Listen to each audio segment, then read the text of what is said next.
Well,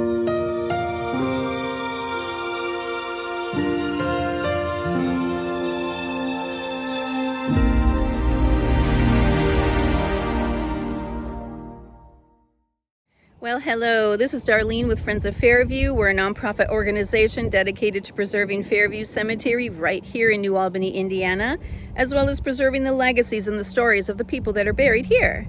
And today's story that I want to tell you is the story of Conrad Kraft. And by the way, you can tell that this is like a super windy day.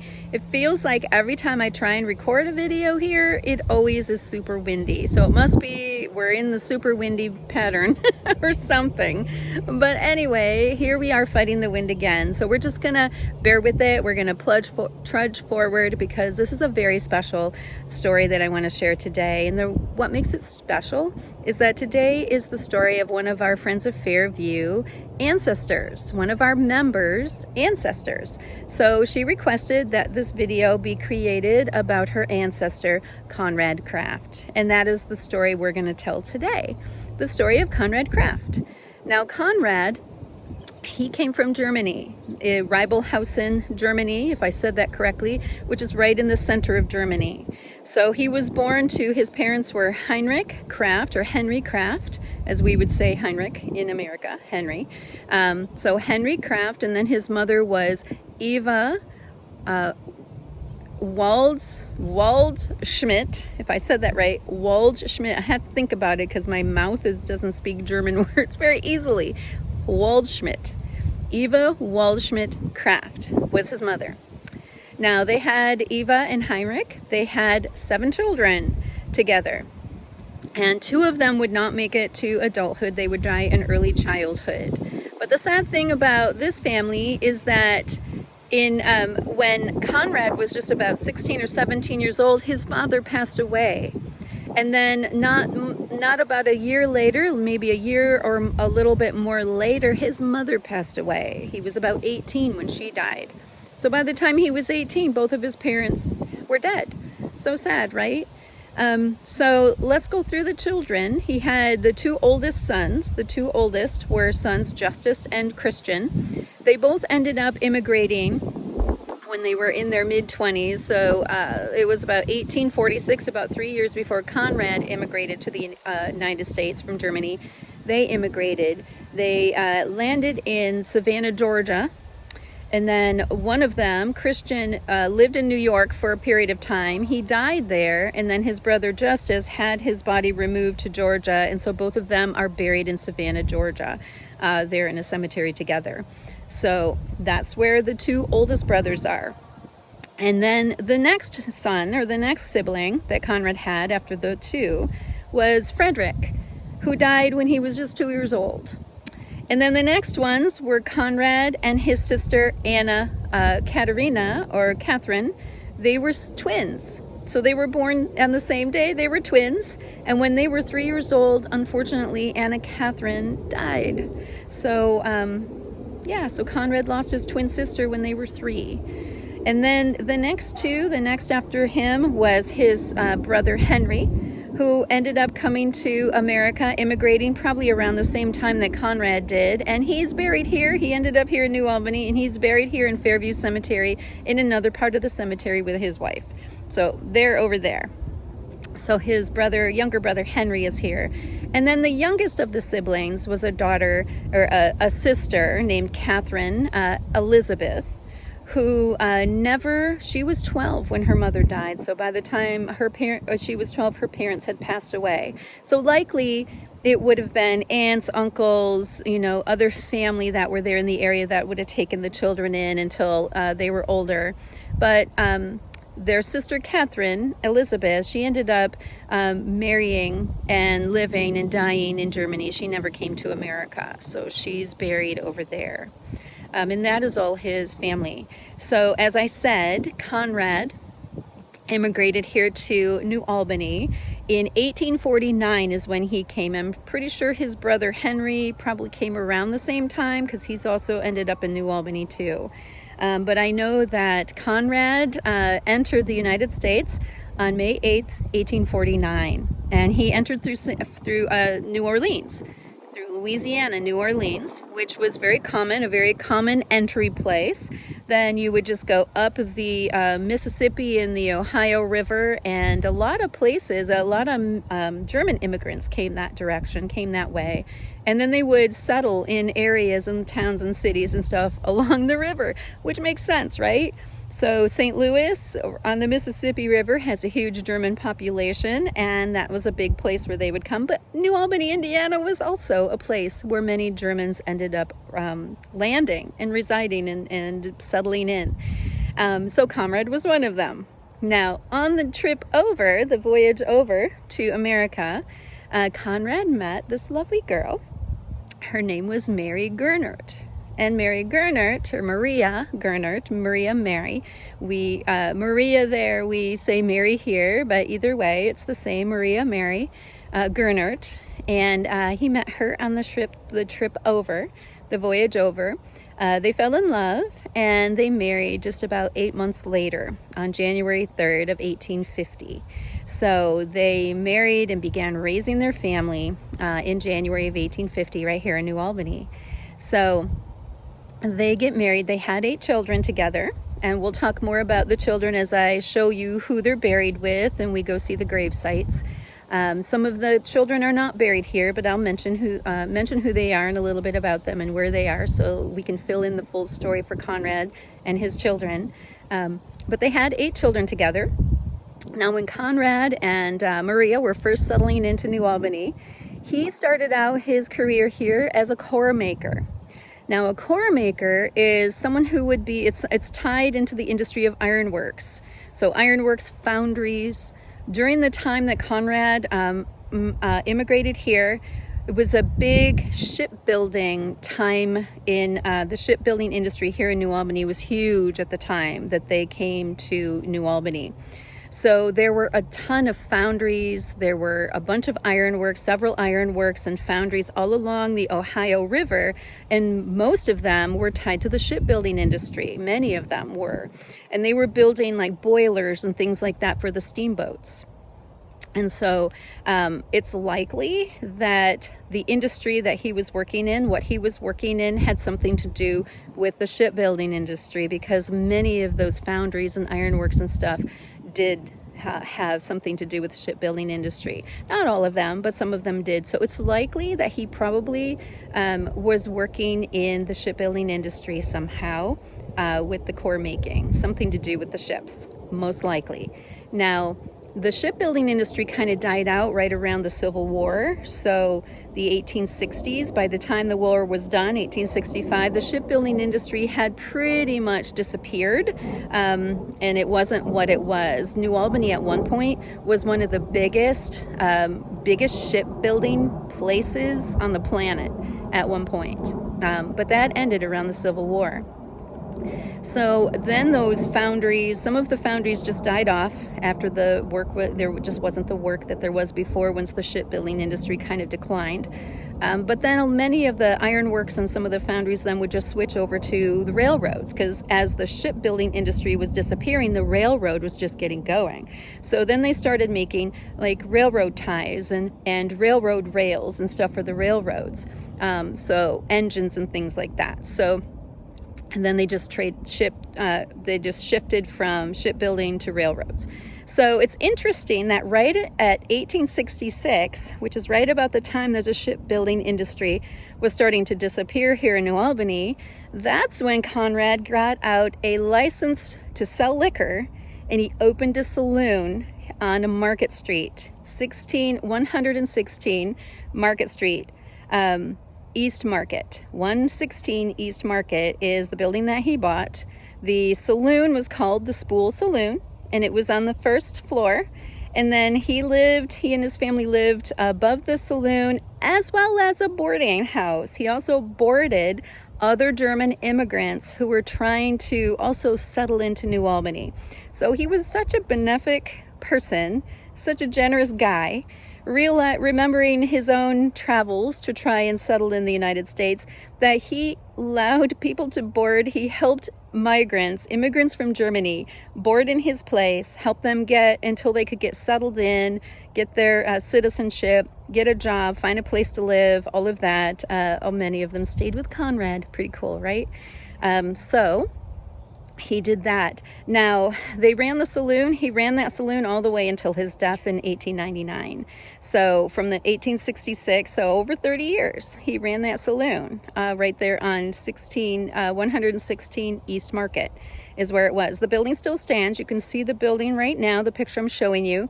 The picture I'm showing you now, though, is after it's kind of falling apart and dilapidated. At one point, there was someone who was trying to restore it, but before he could, the side of the building that housed the tavern, the saloon, fell, and then it just had to be taken down. This is what it looks like today. You can see that the one building that was right next to it is still standing today, but the area where the building that housed the saloon and then the shop next door, that building is gone. It is now some kind of brick like courtyard has been created there, but that's where Conrad's Tavern used to be. So Conrad was, not only did he help the immigrants that were trying to migrate into America get a footing in New Albany by letting them board in his place, but he also had a heart for widows who were still raising children, because you remember his own situation with his family, right, where his mother had to be that widow trying to raise her family, and then she passed away, and then all the children were orphans at that point, you know. So he remembers his own family situation. And so he was one of the organizers. In 1883, he helped organize the New Albany Relief Committee. And what the New Albany Relief Committee did is they raised money. They went around the residents of New Albany, and they raised money for widows to raise their children. So pretty cool. Even so much as going to, getting enough to be able to buy some of them a house, their own house. How life-changing would that be if you were a widow back in the 1800s and you've lost your husband who was your provider, and you have no way to make money to provide for your children, and to have a house be bought and given to you so that you had a place to be and to raise your family? That would be a game changer, wouldn't it? Yes. Well, that's something that Conrad was involved making happen and made a difference for so many widows, I can only imagine, and their children, right? Pretty cool. So not only was he benevolent in all of those ways, but he also was very involved in the community in a lot of different civic organizations. He was an upstanding member of the Independent Orders of the Odd Fellows Lodge here in New Albany. He was highly involved in one of the Masons Lodges here in New Albany, as well as the Knights Honor group as well. He was one of the veteran volunteers. He was part of the Veteran Volunteer Firemen Association here too, as well as being an upstanding member, prominent member of the German Evangelical Church, which is now today St. Mark's Church on State Street. So that's the old German Evangelical Church that Conrad used to go to, is right there. Pretty neat. Well, as I said previously, that October 20th, 1899, Conrad passed away at the age of 74. So he had lived a pretty good life, right? Making a big difference for people. He was a successful businessman here in the community, and was very involved in doing good work to help other people and Germans that were trying to come to New Albany to create a better life for themselves. He was helpful to them as well. So just a very giving, generous person. So something that is really cool, a little story. I found an article about an old timepiece that Conrad kept in his saloon. And the article said that it went from the floor all the way up to nearly the ceiling, and it took up a whole corner of the saloon. It was that big. Now, if this timepiece is called ancient timepiece, old and ancient timepiece, in 1899, you can only imagine what that would have been worth if it's still around somewhere. I don't know. But in 1899, this thing was called an ancient timepiece. So one thing that was interesting about it that the article said is that Conrad only had to wind it up once a year, and his tradition was to wind it up once a year every January 1st. Pretty cool, right? So every January 1st he would wind it up. That was his tradition. It would last the whole year. He'd wind it up the next January 1st. It'd last that year, and so on and so forth. Well, upon his death, his family, because he died on December 20th, just before it was time to wind up that clock, right, on January 1st. And his family decided against rewinding it. They made the decision to just let it wind down. And so it was never wound up again after Conrad's death. They let it go. Pretty cool. I just thought that was just a neat little article that I found of Conrad. The ancient old timepiece that he used to keep in his saloon and wind up once a year on January 1st. Pretty neat. So Conrad, after his death, his obituary said about him that he was one of the most upstanding German residents in the city of New Albany. It said that he was a very kind and generous, indulgent husband and father, and a very staunch friend. Can you even imagine having those beautiful things said about you? I sure hope that somebody says those kinds of things about me upon my death. Very lovely things and a beautiful way to be remembered. He seems to have been a very generous and giving man to so many people, and what a lovely legacy he left behind. So as I said before, his son George Conrad Kraft took over the saloon for a short period of time. And we'll get into his story, but before we do that, let's go ahead and show you who is here. I've given you Conrad's story, so let's show you who's buried here, and we will discuss some of the stories of the children, and I'll tell you what happened to some of them. Okay, so let's do that. Let's see who's here. So as you can see, here we are at the only stone that marks Conrad Kraft's burial location. The family is working to try and create some headstone for him. But for now, we have this little piece that was left from whatever the burial ground was before. But this is Conrad Kraft. It shows you where the family plot is located. So let me just talk a little bit more about who is here. Okay, so I showed you I'm right here in front of the little thing that I showed you, the Conrad Kraft thing. I know his family is wanting to get a headstone for him eventually because his grave is unmarked as of now. You can just see where the family plot is because of this stone. This says Conrad Kraft, but his grave is unmarked. So he's buried here with his wife, Marie. Both of them are unmarked, most likely right here in front of this stone that bears his name. So what happened to his widow when he died? So I know for a time that she ended up living in New Orleans. Some of their children moved down there. We'll talk about them in a little bit. But she ended up moving down there. I know she stayed with one of her sons, who was a Dr. Charles Victor Kraft. He was a doctor, a physician for a while, and then eventually a newspaper man. We'll talk about him in a second, but I know she stayed with him for a period of time, and she was not doing very well. She was about 90 at the time she was there, and then she went and lived with her daughter, Catherine Malone, for a while. As well, and that's where she died, actually, at the Malone's house, her daughter's house, and then the body was removed here to be buried next to her husband, Conrad. And so I know that about Maria. Now, their daughter Mary, they had, as I said, 8 children. They had 8 children together, and their daughter Mary never married. She's buried here, Mary A. Kraft, named after her mother most likely. So she's buried here. She's also unmarked, so she's somewhere in this unmarked area of the Kraft plot, and I'll show you how big it goes in a second. So Mary is buried here as well with her parents. So she spent the last 20 years of her life in New Orleans living with her sister. And so upon her death, and her body was placed here in the family plot. So she's buried here. Now we have another daughter, one of their other children, Louisa is here, and she married Reinhold Dietz. So let's go see them. So here is the headstone, Reinhard Dietz and Louise Kraft Dietz, his wife. And as you can see, they are right here. Right there is the little stone that says Conrad Kraft. So they're right here with her parents. They're in her family plot. Her parents' family plot, which is this space. So let me show you. It goes from this stone here to that stone there to the stone right here,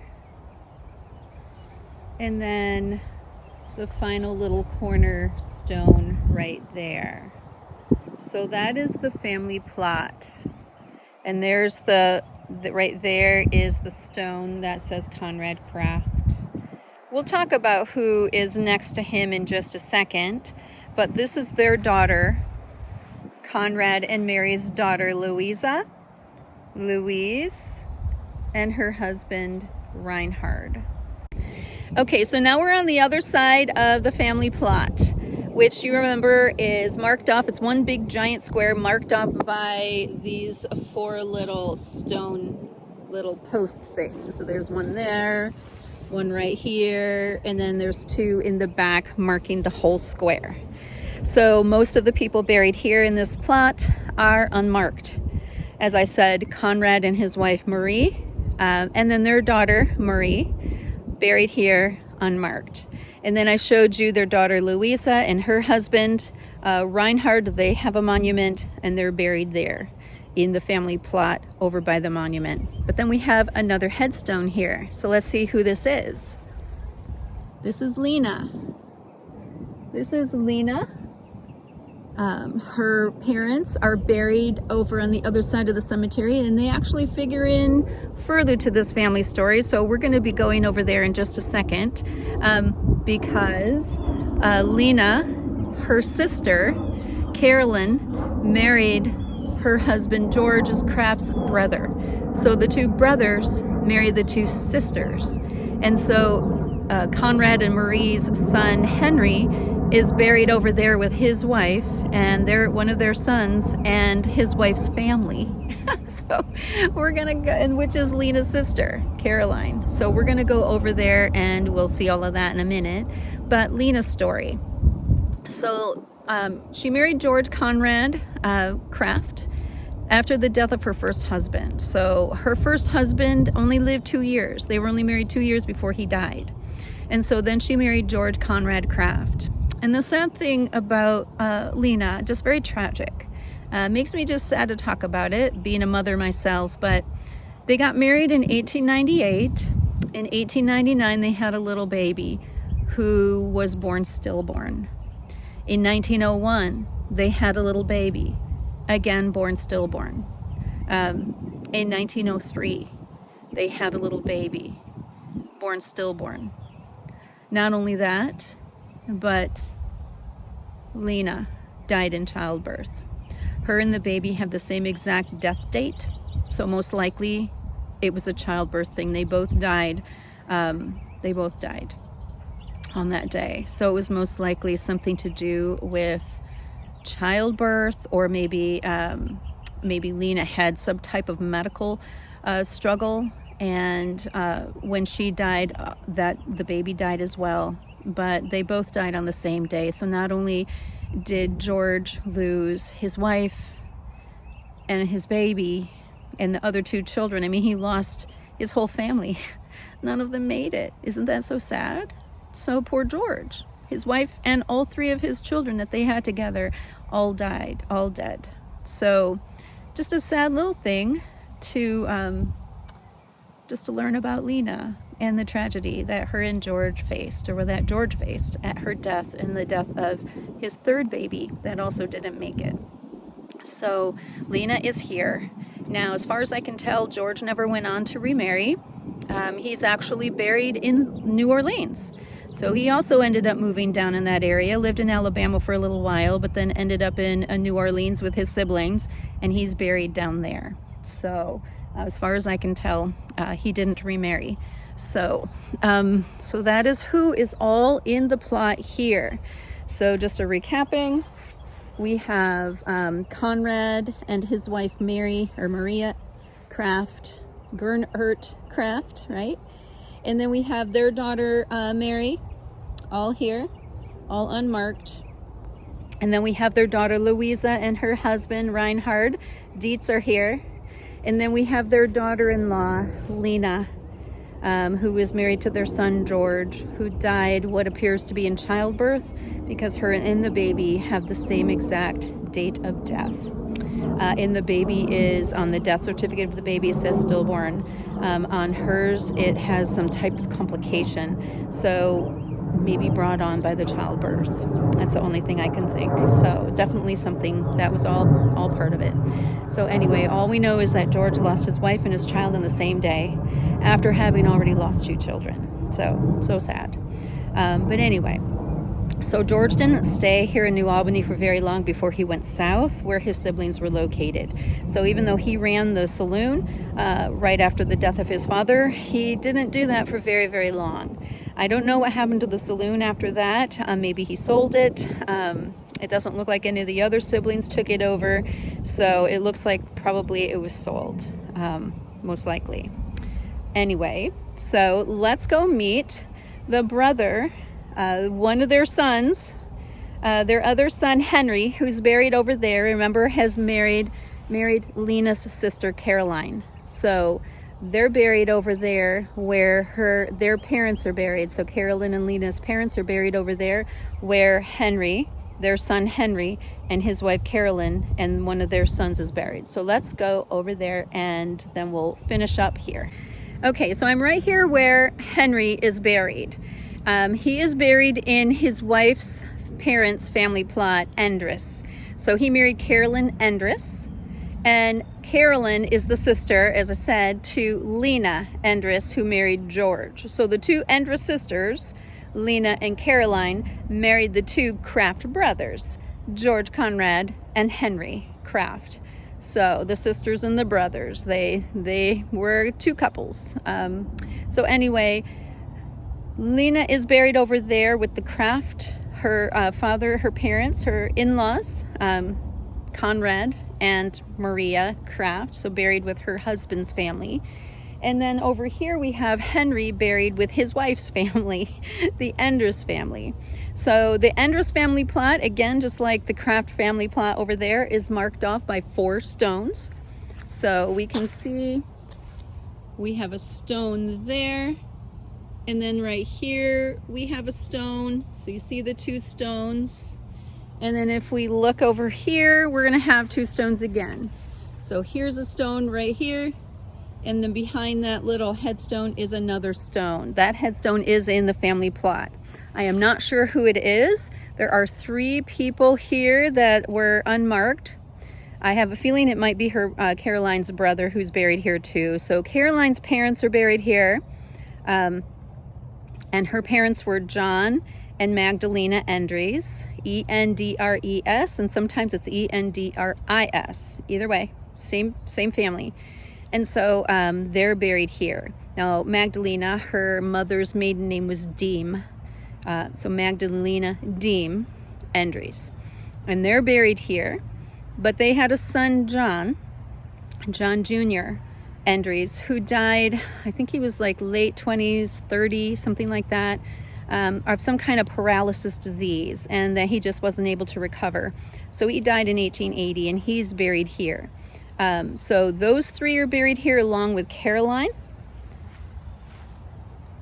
and her husband Frank and their son Melvin and Melvin's daughter Edna. That's who's all here. Now, Frank and Caroline had 2 sons, Melvin and Richard and Melvin are twins. So their son Richard is buried in Jeffersonville. So only their son Melvin is here, and they're buried with him and with her family. So that's who's here. So now let me introduce you to Henry. Let me show you. So he's right here. So we have Henry F. Kraft. So he's engraved at the bottom of his son and his wife at their headstone. So right here we've got Melvin, And then we have Edna, Melvin's wife. So as I told you, Melvin has a twin brother. So Frank and Caroline had twin sons, and Richard is not here. He's in Jeffersonville, but this is Melvin and Melvin's wife. And then Henry is engraved down here. And then next to them, right there, you see that's Caroline. That's Frank's wife, and Henry's wife, and Melvin's mother. So let's go see her closer. So there she is. There's Carolyn Craft, the wife of Frank, Henry. I keep wanting to call him Frank. Henry Craft. So Henry and Caroline. And then there's their son Melvin and Melvin's wife Edna.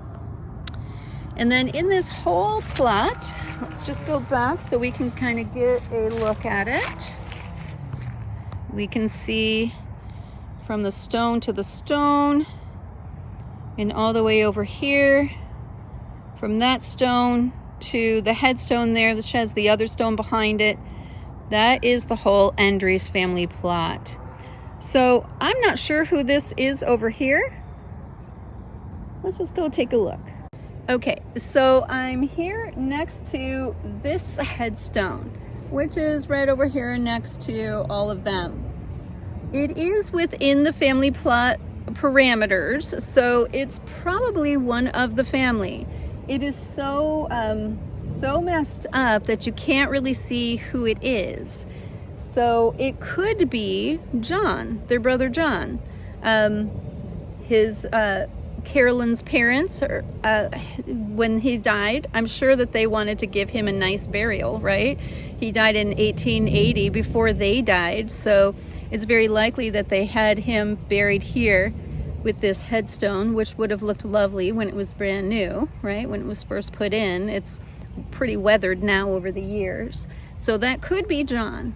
It's hard to tell. It could be one of her parents. I don't know.